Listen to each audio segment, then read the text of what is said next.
We have been waiting for 2 years. In 2020, March 2020, when the conference postponed, it was postponed only 6 days before it was going to happen.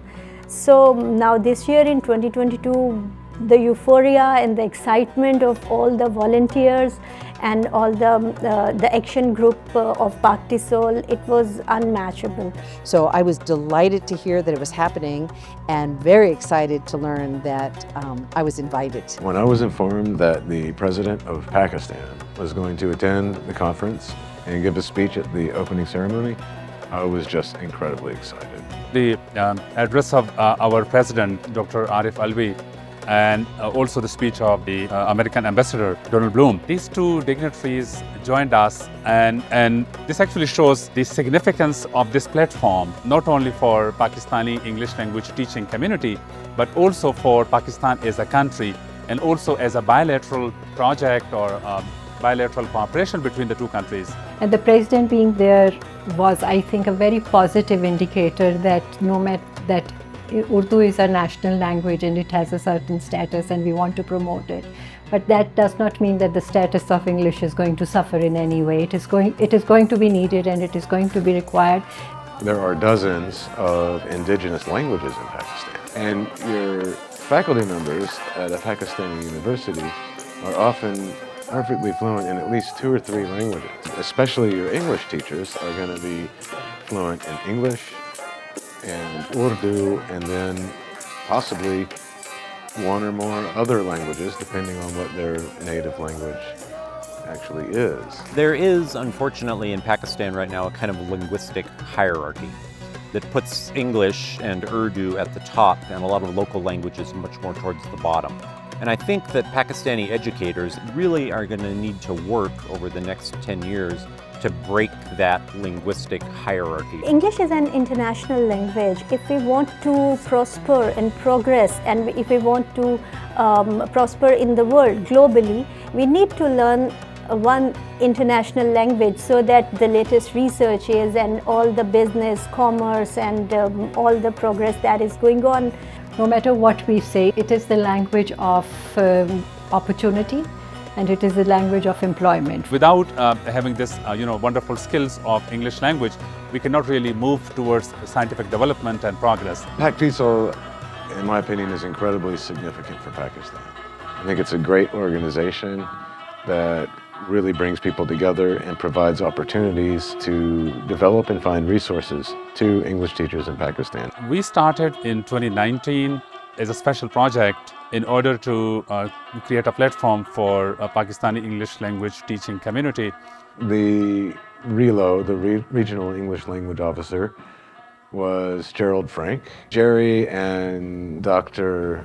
Kamal Khan started putting their heads together and recruiting other motivated and enthusiastic English professors from around the country, and came up with a really well-designed organization that has different chapters throughout the country. We were looking forward to all the 8 chapter launches and the international conference, and then all of a sudden pandemic set in, and we had to postpone all our on-ground activities. That was very, very disappointing, but something good came out of it as well, and we went online and we started organizing virtual webinars, and we had a tremendous response from faculty and students of higher education. So the initial disappointment, it disappeared. Pak-TESOL at the moment is housed in the Allama Iqbal Open University, which has a tremendous outreach. I think they can plan workshops, virtual workshops and face-to-face workshops, because they have access to, they have regional centers and they have little offices in different parts of the country, even in the remote areas. So they can even have real workshops. And it is very difficult for teachers from peripheral areas to come to big cities. The cost, all the logistics and management and mechanics of coming. So if they can reach there, and they can go even virtually, I think people would welcome it. So the regions of Pakistan are really diverse. They're culturally diverse, they're linguistically diverse, and they each have their own needs. And I think Pak-TESOL has been well set up specifically to alleviate some of the concerns around the regionalisms in Pakistan.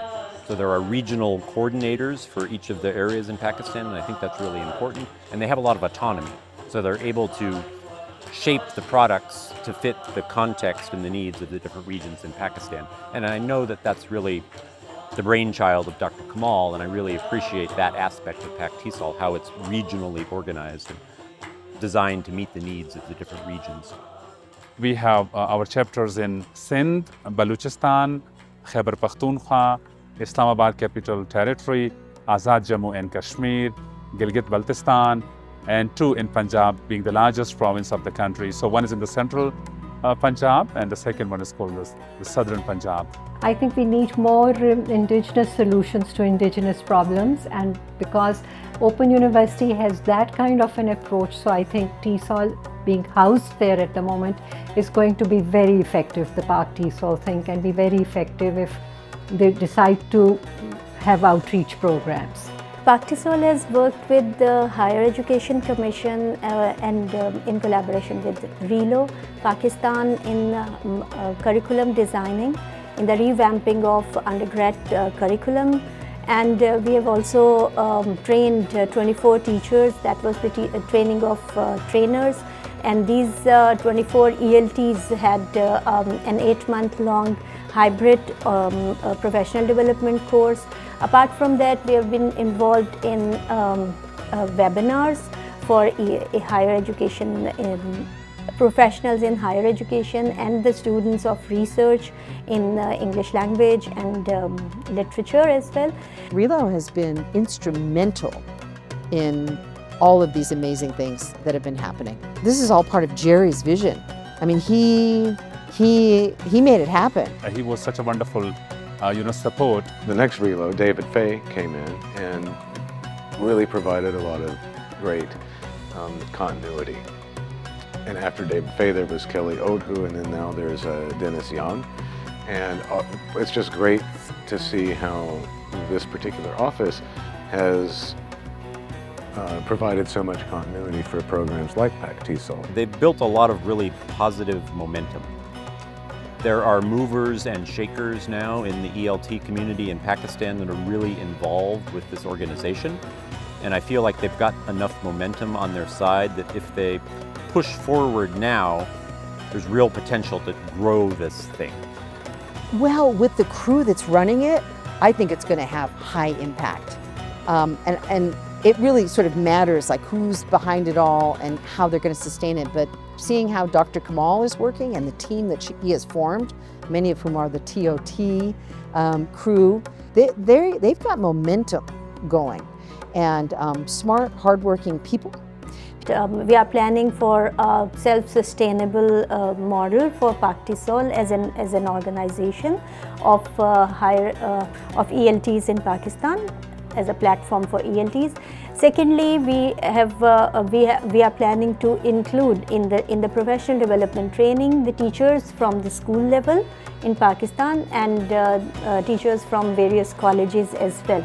In the next 3 months, we have regional conferences or seminars lined up in all the 8 chapters across the country, 8 chapters of Pak-TESOL across the country.